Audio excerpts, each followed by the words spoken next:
¿Cómo está? Buenas noches, Inge.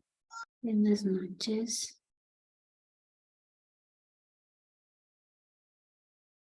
Bueno, ya les voy a registrar la asistencia. Solo me permiten un momento.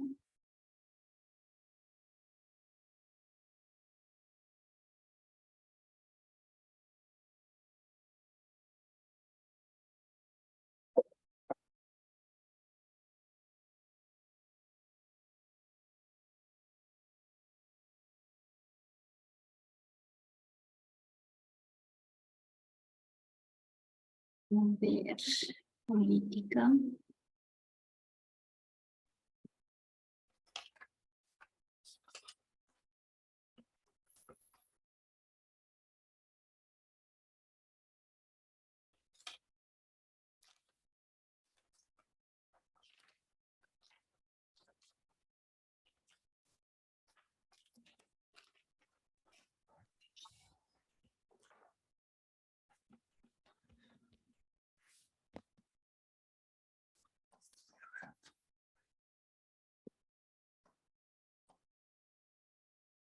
A ver, Aviles Cristian.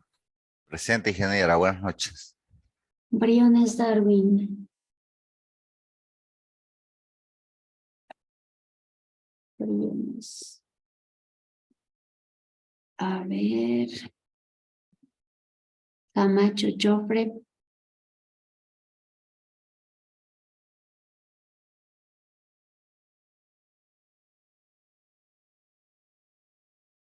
Tefas Erika.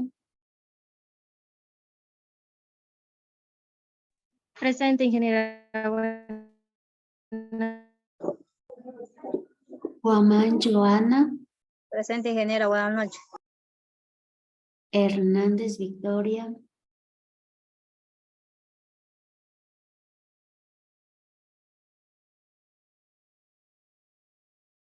Hidalgo Giovanni. Presente, ingeniero. Huatatoca Nayeli. Presente, Inge. Mejía Lisbeth. Presente, ingeniera. Buenas noches. Obando Julie. Presente, Inge, buenas noches. Pincay Ailet. Presente, Inge, buenas noches. Rumipamba Rosa. Presente, Inge, buenas noches. Sáez Andrés.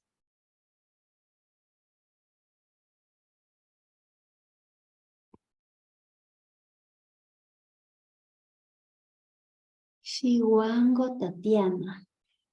Buenas noches, Inge. Presente.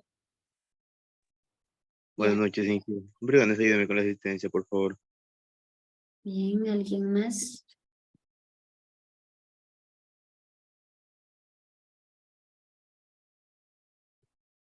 Parece que no. Vamos entonces a continuar.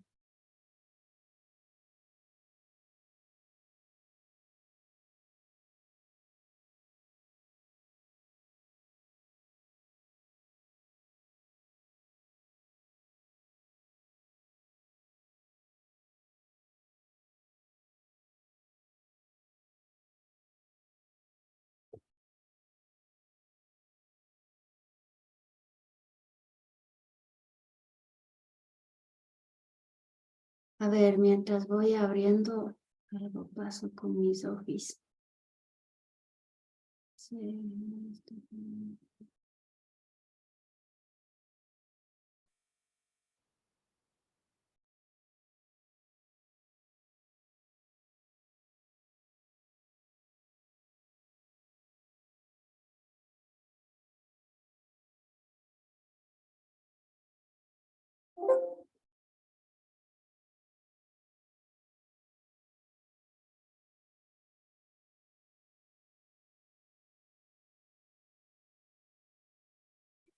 Ay, bueno, no sé qué pasó, pero bueno, les voy a proyectar lo que tenemos. Un momentito esto. Un momentito, por favor, que tengo problemas aquí con con el Office. No sé qué me pasó. A ver, dice, desea personalizar descuentos para productos. No. Valoramos respecto a finalizar. Ya.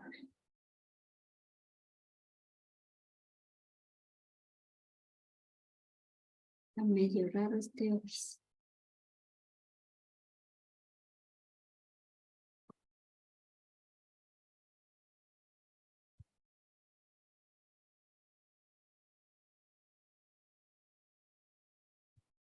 Bueno, nosotros estábamos revisando del acuerdo ministerial 097 y estábamos viendo los conceptos referentes a cuando nos referimos cuando es agua de calidad para consumo humano, para riego, para lo que es la vida acuática.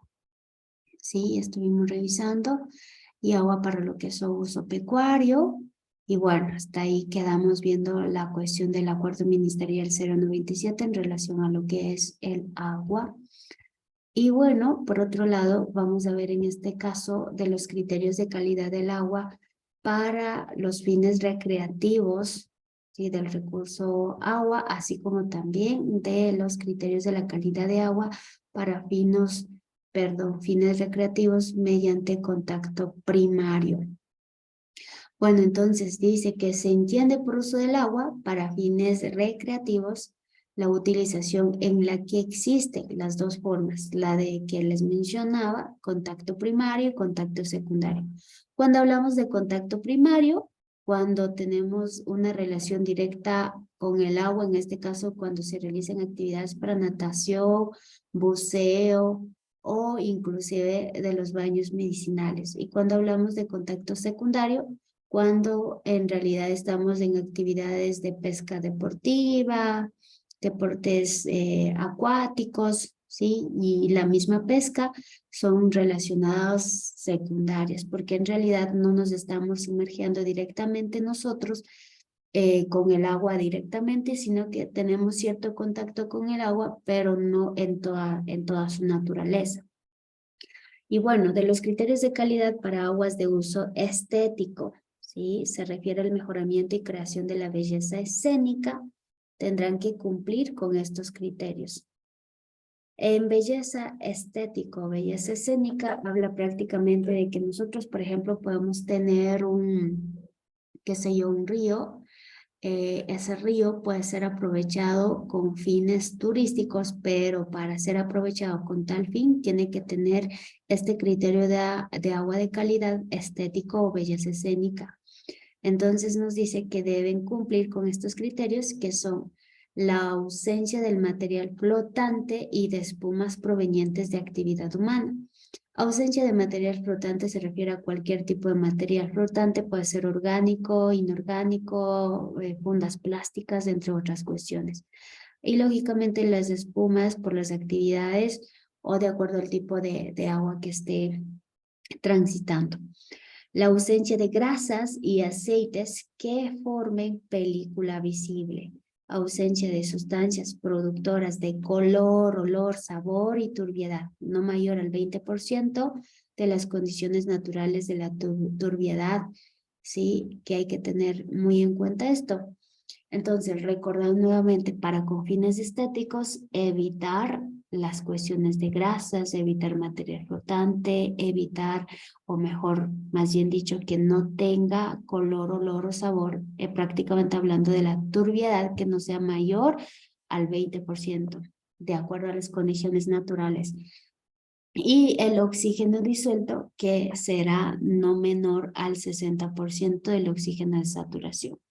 Si en relación de nitrógeno-fósforo podrá tener un total de relación de 15:1, que es lo que nos indica para poder cumplir y ser denominado criterios de calidad de agua.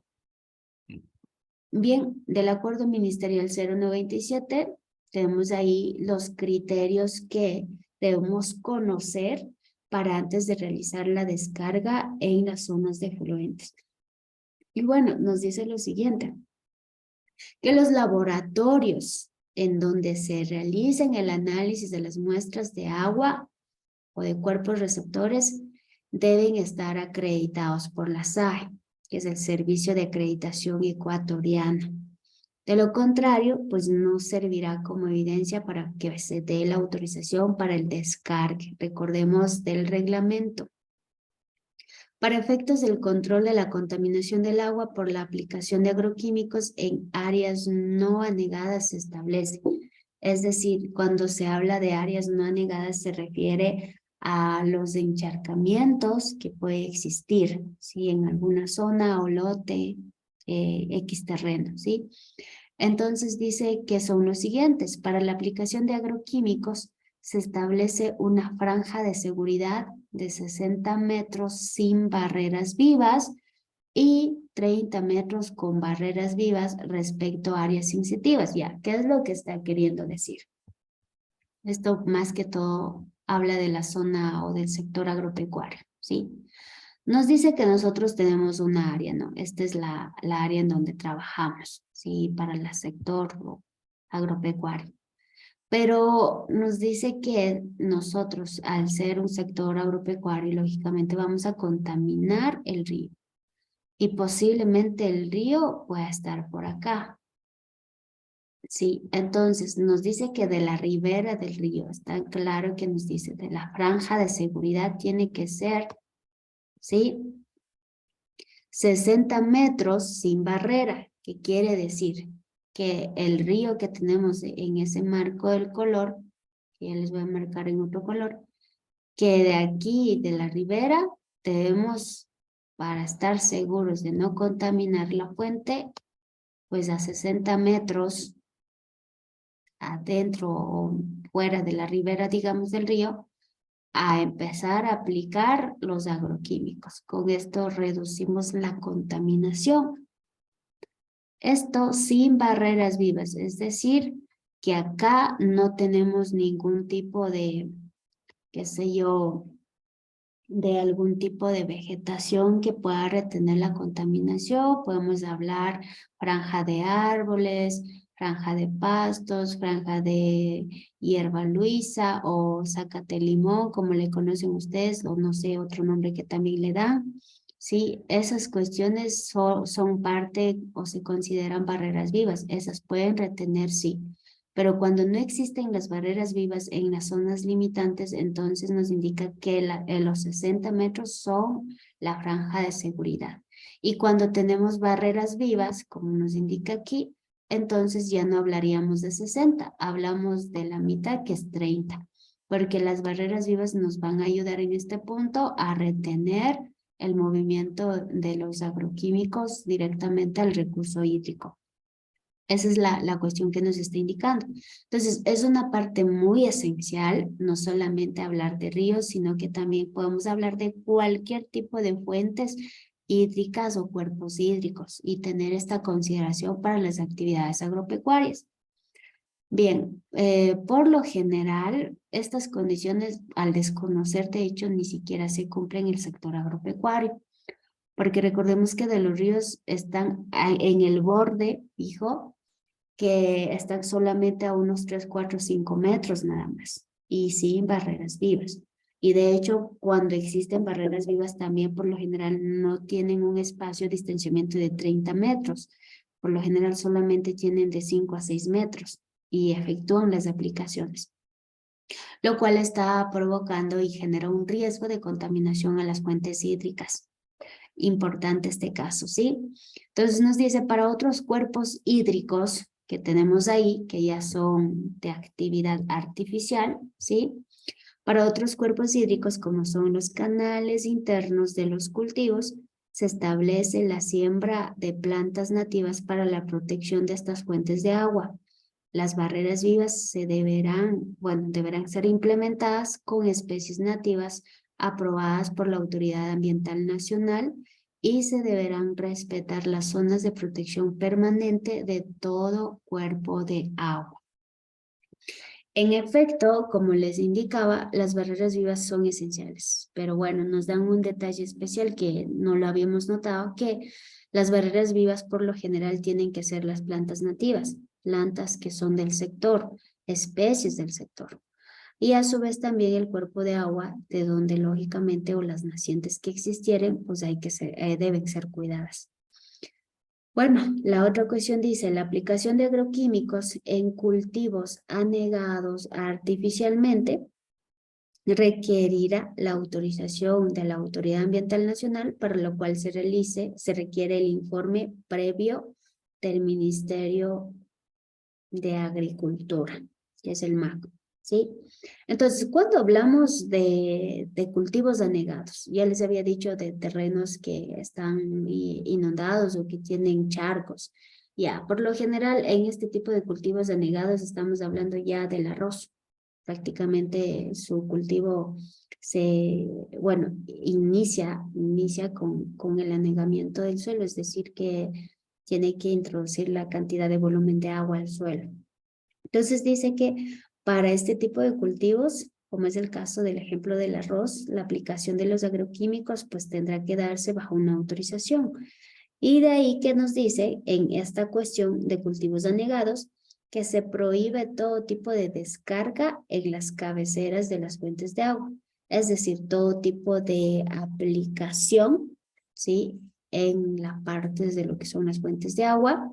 Se prohíbe el lavado de vehículos en los cuerpos de agua, así como dentro de una franja de 100 metros medidos desde las orillas de todo el cuerpo de agua, de vehículos de transporte terrestre y aeronaves de fumigación, así como el de aplicadores manuales y aéreos de agroquímicos y otras sustancias tóxicas.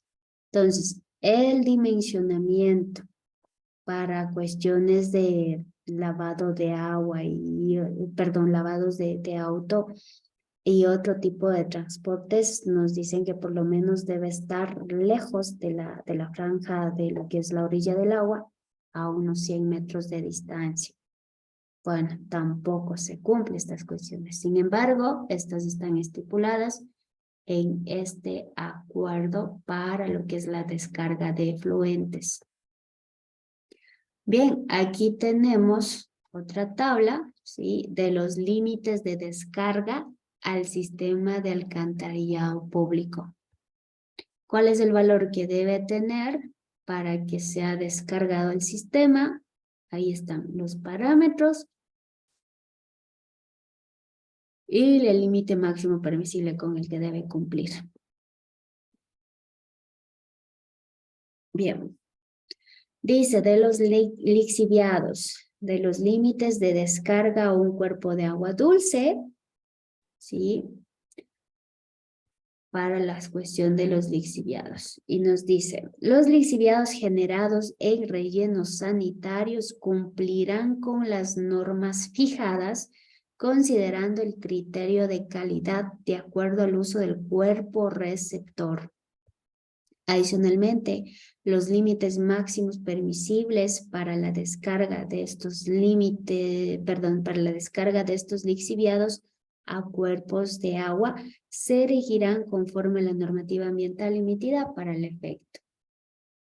Bien, en relación, prácticamente habla de los rellenos sanitarios. Los rellenos sanitarios, ustedes saben que realizan su descarga cuando lógicamente no son monitoreados ni realizado el manejo de acuerdo a los volúmenes y a los requerimientos o área ocupacional de los rellenos sanitarios. Puede darse por la cuestión de las celdas, las lixiviaciones. Entonces, esos son los límites permisibles que se deben considerar en cuanto a lo que son los lixiviados dentro de los rellenos sanitarios para que no afecte el cuerpo de agua dulce, porque recuerden que los lixiviados van directamente a cuerpos de agua dulce subterráneos. Y a su vez, si se encuentran cercanos los ríos, que lógicamente, de acuerdo a una evaluación de impacto ambiental, no debería un relleno sanitario estar ubicado cerca a las fuentes hídricas superficiales.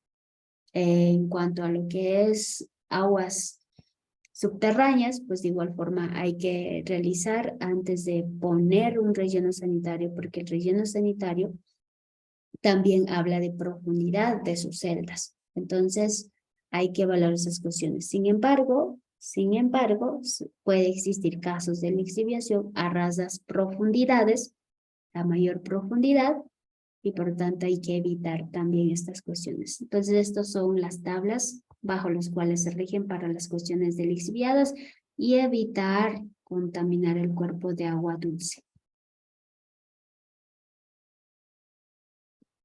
Bien, una vez que hemos visto el acuerdo ministerial 097, ahora vemos de las cuestiones de las normas técnicas ecuatorianas INEN 1108, la quinta revisión 2014 del agua potable y los requisitos. Así se llama la norma técnica INEN 1108. ¿Cuál es el objeto de la creación de esta norma técnica? Es que esta norma técnica indica los requisitos esenciales que debe cumplir un agua potable para que se dictamine como una agua esencial para consumo humano. El campo de aplicación, pues bueno, nos indica que el agua potable se aplica de los sistemas de abastecimiento públicos y privados. Para el efecto de los abastecimientos o lograr el abastecimiento del área público y privado, pues estaría hablando de las redes de distribución y a su vez en caso de no tener la red de distribución ubicada, pues que se efectúe el abastecimiento del recurso hídrico potable público mediante tanqueros. ¿Cuáles son los requisitos? Bueno, el agua potable debe cumplir con los requisitos que son los límites máximos permisibles y que se establecen en estas tablas que menciona de acuerdo al contenido de la norma técnica INEN 1108. ¿Sí? Ahí está. Tenemos la tabla 1 en la que nos indica de las características físicas. Creo que ya lo tenemos aquí, no. Sí, en las que nos indica las características físicas de las sustancias inorgánicas que estas tienen y de las sustancias radioactivas. La tabla 2 que esta misma norma tiene, que no las estoy presentando, que para el efecto ustedes tienen que conocer al menos la existencia de estas tablas, ¿sí? Tienen ahí de las sustancias orgánicas, la tabla 3 de plaguicidas, es decir, recordando nuevamente, valga la redundancia, que estamos viendo de los límites máximos permisibles en relación a lo que es el agua potable, los requerimientos. ¿Sí? La tabla 4, residuos desinfectantes, la tabla 5, subproductos de desinfección, cianotoxinas, requisitos microbiológicos, para finalizar con la tabla 7. En esta norma técnica también nos indica en el punto 7 de los métodos de ensayo, es decir, del protocolo que se va a seguir para realizar el análisis de las muestras de agua basados en el Standard Methods. El apéndice y número mínimo de muestras también nos indica cuántas muestras se deben tomar de acuerdo al número de población, ¿sí?, que se abastece del recurso para analizar coliformes fecales en todo su sistema de distribución de agua potable. Excelente, hasta nos indica por el número de población cuántas muestras debemos tomar, inclusive por año, para poder determinar los coliformes fecales. Y aquí está, que la misma norma lo indica. Bien, pasando de hablar de lo que es la parte de la norma técnica INEN 1108, pues vamos a hablar ahora del 2200. Segunda revisión realizada del 2017 en relación a lo que es la actividad de agua purificada envasada y los requisitos que se deben cumplir para, lógicamente, realizar la comercialización de este tipo de aguas purificadas envasadas. ¿Cuál es el objeto y el campo de aplicación? Bueno, nos dice que esta norma establece los requisitos esenciales para poder lograr y verificar que el agua purificada envasada cumpla con los requisitos esenciales y que sea válido para consumo humano. Esta norma es aplicable a las aguas purificadas envasadas y aguas purificadas mineralizadas envasadas. Bueno, hablamos ahí de dos tipos de aguas envasadas, las aguas que son de marca Tesalia, que son simplemente aguas purificadas. Tenemos ahí el Dasan y otras empresas. Y las aguas purificadas mineralizadas, que justamente en el Ecuador solamente existe un tipo de agua mineral purificada y que se distribuye y que es del marca Wittig, como les había indicado. Entonces, para estas dos o estos tipos de cuestiones de aguas purificadas y envasadas, pues bueno, se deben tener o dar las siguientes formas de requisito o de aplicación. Entonces, ahí tenemos en el punto 4 los requisitos. El agua purificada envasada debe elaborarse con agua que cumpla con la norma técnica INE 1108, la que vimos. ¿Sí? Es decir, la cuestión de los límites permisibles que nos indica el 1108 para consumo humano. El agua purificada envasada o el agua purificada mineralizada envasada debe cumplir con los requisitos físicos establecidos en la tabla 1 de esta norma. En la tabla 1 se habla de los requisitos físicos para agua purificada envasada y agua purificada mineralizada. Ahí están los requisitos, es decir, los parámetros que debe tener esa agua y los límites permisibles que debe tener. Y la tabla número 2, que son los requisitos microbiológicos, que también tiene ahí los límites máximos permisibles para agua purificada envasada y para lo que es el agua mineralizada envasada. En el punto 6, envasado y embalado. ¿Cuáles son los requerimientos para garantizar la calidad y la seguridad de una agua envasada y purificada? Es que nos dice que los cierres de los envases utilizados para el agua purificada deben ser herméticos. Ya, ahí es una de las razones por las que a veces nos preguntamos por qué las tapas son de esta calidad y por qué no son de otro tipo de material, entre otros, ¿sí? Y garantizar que el envase no ha sido abierto después de llenado y antes de la venta al consumidor. Los envases retornables y no retornables y las tapas deben ser de materiales de calidad grado alimenticio. Bueno, ¿qué es lo que nos quiere decir con eso? Nos quiere decir prácticamente que estos envases en realidad no deben afectar al agua purificada o envasada. Es decir, que si justamente se está poniendo en contacto el material de envase con el agua, pues prácticamente el envase no tiene que tener ninguna reacción cuando se ponga en contacto con el agua. Es lo que prácticamente quiere indicar. Por otra parte, ustedes tienen conocimiento de que las aguas envasadas, purificadas y mineralizadas tienen su fecha de caducidad. Pero en realidad la fecha de caducidad se coloca más no porque el agua se caduca, sino que en realidad se coloca la fecha de caducidad de acuerdo al envase. Porque el envase va a llegar en un punto en el que, de acuerdo al contacto al agua, en realidad no va a alterar totalmente la calidad del agua. Sin embargo, puede existir el riesgo de que el envase, dependiendo de qué tipo de material, si es reciclable o otro tipo de material, pues tenga esta capacidad de reacción con el recurso hídrico. Entonces, por esa razón y para garantizar, lógicamente, la salud de las personas, es que tienen su fecha de caducidad. Es por esa razón. Bueno, los envases retornables antes de ser nuevamente utilizados deben ser completamente sanitizados. Dependiendo de envases retornables, ¿sí? Hoy por hoy se habla y se hace y se conoce como envases retornables también aquellos envases que son de plástico, ¿sí? Que pueden darse un siguiente uso o reusarla nuevamente para el mismo fin. O a su vez también podemos hablar de envases retornables como son de tipo de vidrio. Bueno, ambas, cualquiera que sean las cuestiones, pueden y deben ser sanitizados, que quiere decir en otras palabras, esterilizados para volver a usarlas.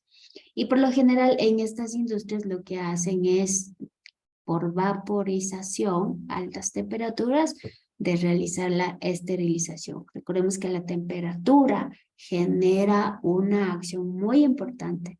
La mayor o la alta cantidad de temperatura hace que por lo general los microorganismos, las bacterias y otras cuestiones pues se inactiven y bueno, al final que se mueren, entre otras palabras. Entonces, de esa forma hacen que o logran que sean totalmente esterilizados.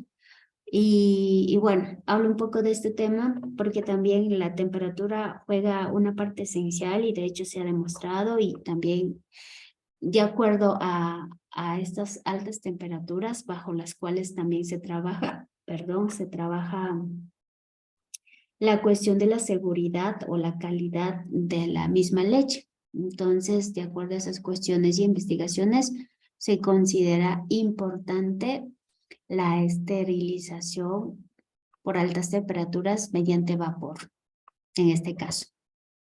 Los envases utilizados deben presentar un cierre seguro e inviolable, de modo que no se evidencien pérdidas de su contenido como consecuencia de los procesos propios del transporte y almacenamiento de los mismos. Caso contrario, cumpliendo con esta normativa, lógicamente aquellos productos que tienen impactados los cierres, digamos, de seguridad, pues lógicamente no se ponen a la venta o a su vez se dan por compras, pero no está permitido. De acuerdo a la calidad que se ofrece para la salud y la seguridad, pues en realidad no debería. Y bueno, esas son las consideraciones en relación a lo que es el recurso hídrico. No sé si tienen alguna pregunta.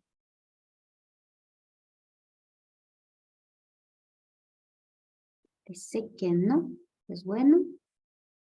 Entonces pasemos a ver el siguiente detalle. Que ya les voy a proyectar.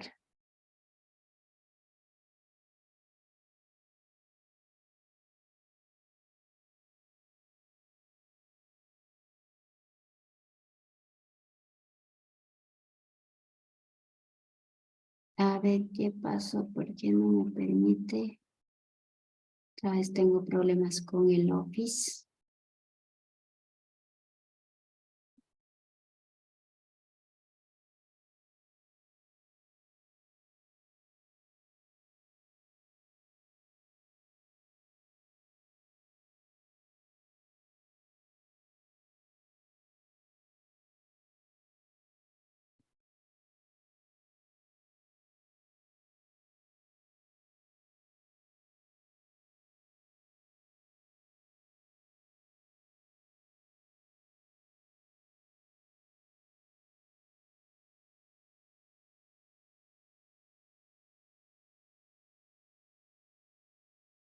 Bueno, luego veré qué pasó con mi Office, que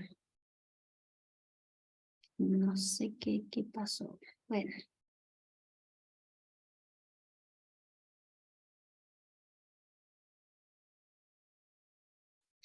Bien, a ver, entonces, una vez que hemos visto el marco, el recurso hídrico, vamos ahora a ver el marco del recurso suelo. ¿Sí? Todo relacionado de la legislación a la parte de lo que es el recurso suelo y ciertamente algunos puntos que ya hemos venido tocando desde el marco del recurso hídrico en relación a lo que es la Constitución. No lo volveré a repetir, sin embargo, haré inferencia en partes de manera general para que vean que estamos hablando del mismo, ¿sí? Pues bueno, ¿cuáles son las preguntas que nosotros estaremos en la capacidad de responder después de conocer todo el marco del recurso suelo? Son los siguientes. Dice, ¿qué cuerpos legales se relacionan con la matriz del suelo? ¿Qué jerarquía se debe tener para manejar la legislación relacionada al suelo? ¿Bien? Y bueno, ¿cuál es el contenido que vamos a estar revisando?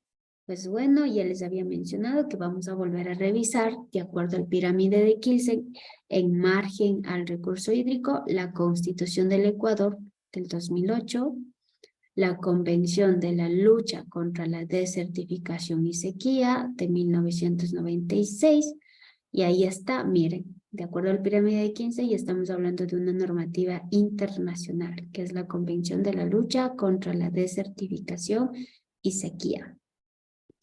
Después de ello, vamos a hablar las leyes orgánicas, en este caso del Código Orgánico del Ambiente, su última reforma del 2018, aunque todavía está ahí el 2017, 2018. El Acuerdo Ministerial 097 del 2015 y la norma INE 692 de 1982. Estos cuerpos legales son los que hablan y relatan en margen a lo que es el recurso suelo. Y bien, volvemos al mismo detalle de la Constitución. Si bien es cierto, la Constitución habla de manera general del recurso natural. Por eso es que volvemos a tocar la cuestión de la Constitución, porque el recurso natural también es el recurso suelo, ¿sí? Y también podemos hablar de la biodiversidad, porque también forma parte de la biodiversidad. Recuerden que todo lo que existe en el suelo, pues, tiene su biodiversidad. Entonces hablamos del ambiente sano en relación al suelo, de la biodiversidad, del suelo, ¿sí? Que es importante aquí. Del derecho a vivir, del derecho a la naturaleza, entre otras. Volvemos a ver las cuestiones del derecho de la población en relación a lo que es la sostenibilidad y el summa causa. Volvemos a hablar del hábitat y vivienda, porque recuerden que el hábitat en este caso es en el que, lógicamente, el suelo, perdón, es en el que se está generando el hábitat, se está creando, se está construyendo el hábitat. Y el mismo suelo también puede ser considerado como el hábitat para los otros organismos, ya que existe una alta cantidad de biodiversidad en el suelo. De ahí ya habíamos hablado también de los derechos de las comunidades, pueblos y nacionalidades. Ahí está, de la forma de proteger, de conservar, de realizar las buenas prácticas de manejo, todo en relación de estas actividades que se reconoce a las comunidades y a sus derechos, pues bueno, tienen relación a la sección del recurso suelo en cuanto a lo que es su protección.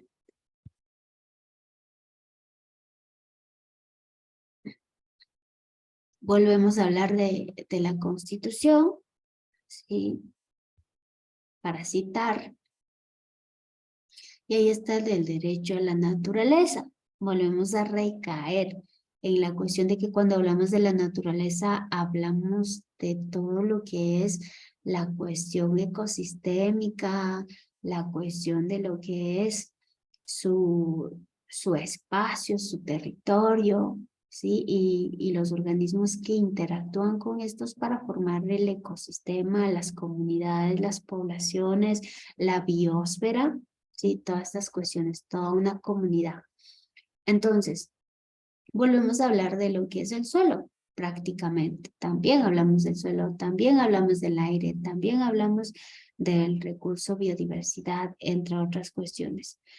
Y nos dice en el artículo 72 del derecho de la naturaleza que tiene la restauración.